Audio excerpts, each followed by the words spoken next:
previous video, we looked at the doctrine of hypostatic union, where it teaches that Jesus was true God and true man. And in this video, we are going to look at a contribution to Christology that was made at the time of the Reformation, especially from Lutheran theologians. For some of them, the doctrine of hypostatic union was too speculative, so they formulated what is known as the doctrine of the twofold state of Jesus Christ.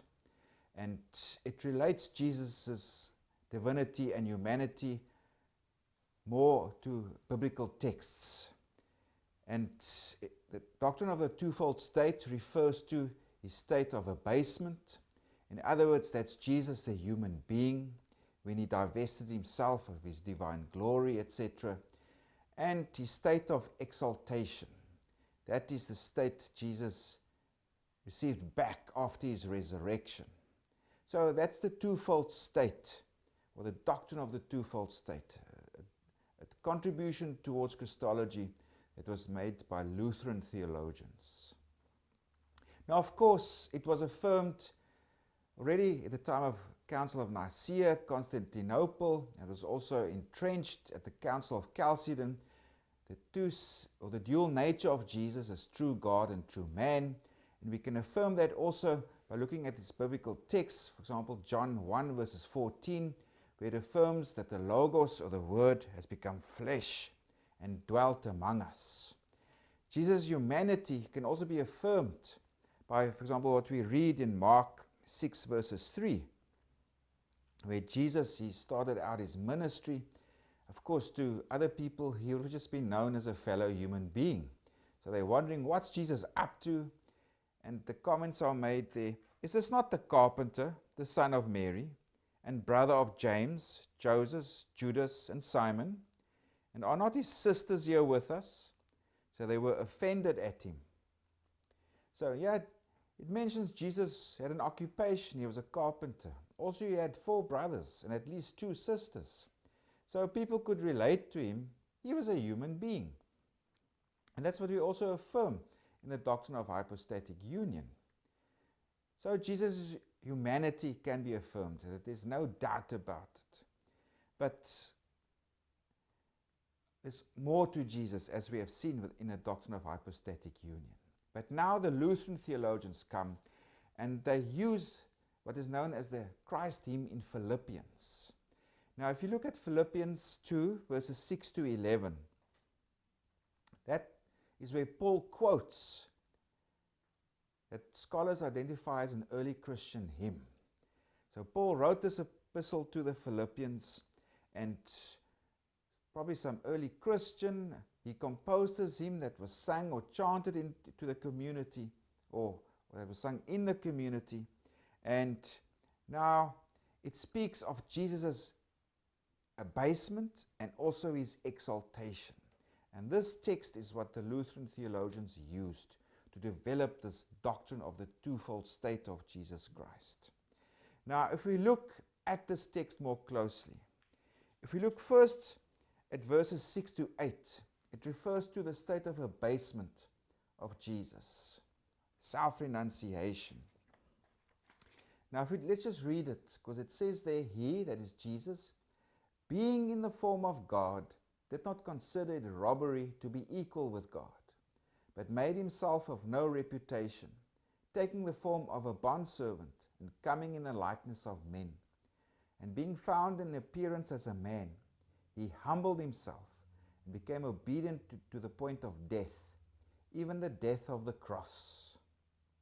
So verses 6 to 7 describes the state of abasement of Jesus. That is Jesus, the human being. Now, if you go through those verses individually, first verses 6, he, being in the form of God, did not consider it robbery to be equal with God. So Jesus, as the divine Son, was in the form of God. He shares in the substance or essence of the Father. He is God. Now the next line is a bit difficult to translate. It's not so easy to translate what the Greek is there. In the New King James Version it says, did not consider it robbery to be equal with God. Other versions of the Bible have a different translation. One way also to translate it is that Jesus did not deem being on equal terms with God a thing to be grasped. In other words, Jesus did not see it necessary to cling to his position, his high status, being in the form of God. So, but yeah, he's identical with God, and he was not covetous. In other words, he was not selfish to cling, to hang on to that position, that equality of status with God the Father. So Jesus was willing to give that high status up. In verse 7, it continues, but made himself of no reputation. The word there in Greek is derived from kenosis. In other words, Jesus emptied himself. Kenosis refers to self-emptying. So Jesus emptied himself, but made himself of no reputation, taking the form of a bondservant and coming in the likeness of men. So the form of a bondservant, literally a slave. That contrasts to Jesus having this form of God. Now it's contrast to having the form of a slave. In our Bible, New King James, it says bondservant. So there's this radical contrast. And coming in the likeness of men. So in other words, Jesus, his status was completely reversed from being divine, sharing in the essence and form of God the Father. Now he shares the essence of human beings, which here is equated to being a slave. It's a radical reduction in status. Then in verse 8, and being found in appearance as a man, he humbled himself and became obedient to the point of death, even the death of the cross. So Jesus did not just become a human being and renounce his high status by becoming human. He was obedient even to the point of death, and death of the cross. Now, of course, that was a humiliating way to die. He just didn't suffer any normal human death. He was crucified. That was the punishment reserved for criminals, for rebels, for bandits, etc. It was a means to completely dishonor people of that time. So it just intensifies his abasement. So his abasement, he becomes a slave because he gave up his high status, being in the form of God. His abasement refers to him becoming a human being. His abasement refers to him suffering death and crucifixion. So that's the abasement of Jesus. It refers to his human status and also his suffering, being human. And now if we look at the next verses 9 to 11, it refers to Jesus' state of exaltation.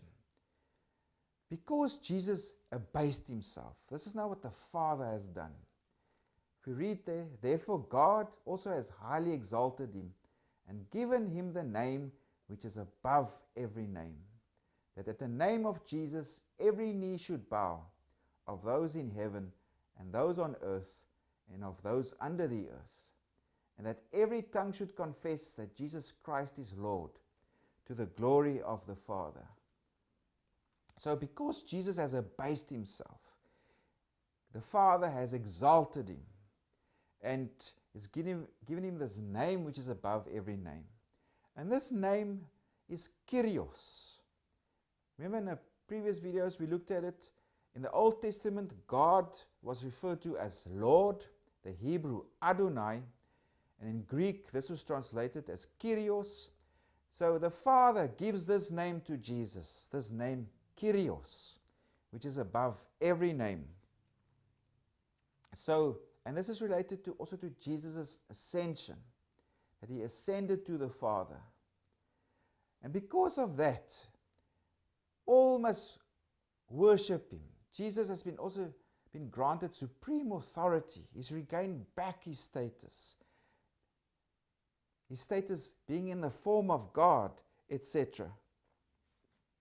So in other words, and also Jesus has this power over everybody and rule over authority, over those in heaven. This refers to angelic realms and those on earth. That refers to human civilizations and empires and all peoples, and of those under the earth. In other words, those in the realm of the dead. The Greek Hebrew Sheol, or the Greek Hades. And also that every tongue should confess that Jesus Christ is Lord, to the glory of the Father. So this hymn affirms that Jesus has now received back this status of exaltation. And he's given the name of Lord, and he's the ruler of everything created. So for us to summarize now, again, the state of abasement, that refers to the human nature of Jesus. Jesus as part of humanity, and that's his state of abasement. And it refers to the moment of his conception, his birth, life and suffering, his crucifixion and burial. So that's Jesus in his state of abasement. His state of exaltation, that refers to the divine nature of Jesus. Jesus as part of the Godhead. And this refers to the condition of exaltation in which the Son of God lived prior to his birth by the Virgin Mary and after his resurrection and ascension. So it refers to what he received back because of the resurrection and his ascension and being seated at the right hand of God.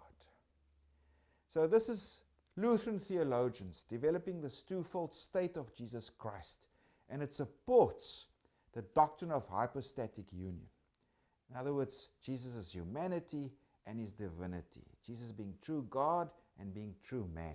But just derived from the Christ hymn in Philippians, seeing Jesus in his abased state or state of abasement, then also Jesus in his state of exaltation.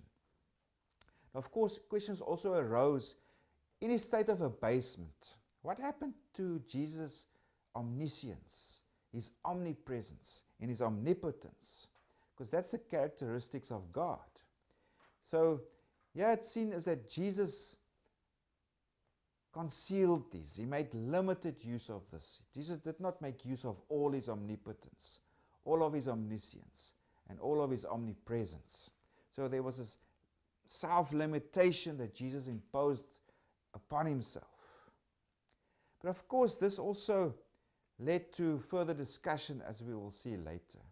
Of course, theologians also asked the question, Jesus' descent into the realm of the dead, does that belong to his state of abasement? Or does that belong to his state of exaltation? Now, for Lutheran Protestants, or for Lutheran theologians, they said his descent into the realm of the dead belonged to his state of exaltation, because Jesus went there and he proclaimed his victory over hell and death. Those from the Reformed tradition, they said no, Jesus' descent into the underworld or the realm of the dead belongs to his state of abasement. So, depending on the type of interpretation you give, it could either belong to his state of abasement or to his state of exaltation. Now, of course, this also raised more questions in theological history. Other Lutheran theologians came along and asked different kind of questions. Based on this, how did Jesus deal with his divinity, being God, but also being human? And this one theologian, Johannes Brents, he argued that Jesus Christ only refrained from making use of his divine nature in public. In other words, he concealed it. And they use the Greek term krypsis, which refers to concealment. Thus the Son of God only concealed his divine nature and majesty while in his state of abasement. But there was another theologian, Martin Chemnitz, who argued that when Jesus, or when the Logos became a human being, he renounced his divine characteristics. Again, this Greek word kenosis, in other words, Jesus completely emptied himself from his divine characteristics. And for him, what was really predominant was Jesus' human nature. And he questioned whether Jesus Christ was true man and true God while in his state of abasement. So this controversy and this discussion of Jesus' status of abasement and his divine characteristics did not end with these two theologians, because there arose what is known as a Christology kenosis controversy. And there was two schools of thought here, the Tübingen theologians and the Gießen theologians. And the Tübingen theologians were of the view that Jesus merely made concealed use of his divine attributes. In other words, building on the idea of Johannes Brent's. So, and this again refers to his state of concealment or krypsis. Jesus only made concealed use of his divine attributes. But in opposition to this, the Gießen theologians, they maintained, in line with Martin Chemnitz, that Jesus Christ had completely renounced all of his divine attributes. In other words, a complete kenosis happened here. There was no concealment. It's not as if Jesus turned down the volume on his divine nature. He completely rid of himself of his divine nature, of omniscience, omnipotence, etc. And that was the viewpoint of the Gießen theologians. Of course, this is called kenosis.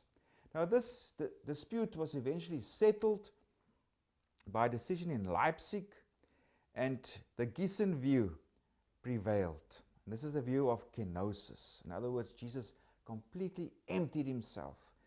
He completely rid himself of his divine attributes. This idea of kenosis, the self-emptying of Jesus, also led to a controversy in the 19th century. Because here, the Lutheran theologian Gottfried Thomasius asked himself, if Jesus Christ renounced his divine attributes during his life on earth, might it not also be that he already renounced them before his incarnation? And for him, the answer was yes. But even so, Jesus did exhibit divine attributes while on earth, such as truth, holiness, and love. There was another theologian, Wolfgang Friedrich Gess. He taught that also the kenosis of Jesus extended so far that Jesus Christ had no awareness of his own divinity. And this led him to the question of the historical Jesus. In other words, what did the human Jesus, from this theological position, being completely ignorant of his divine status, being God, how did this human Jesus live? What did he do, etc.? And this is also a field that has been going for a few hundred years now, and it's historical Jesus scholarship. Even today, there are quite a number of historical Jesus scholars that try and investigate the historical figure, the human person of Jesus. And many books and studies have also been published in this field. So this is a doctrine of the twofold state of Jesus Christ. This was a contribution towards Christology made by Lutheran theologians, and it reinforces the doctrine of hypostatic union, but with the help of the Christ team in Philippians that refers to Jesus' state of abasement, becoming human, and also his state of exaltation, where he received his name, Lord, and where he's again with the Father. So, this was a contribution by Lutheran theologians to Christology. In our next video, we will look at another contribution towards Christology at the time of the Reformation, and this is now the contribution of John Calvin and the threefold ministry of Jesus Christ.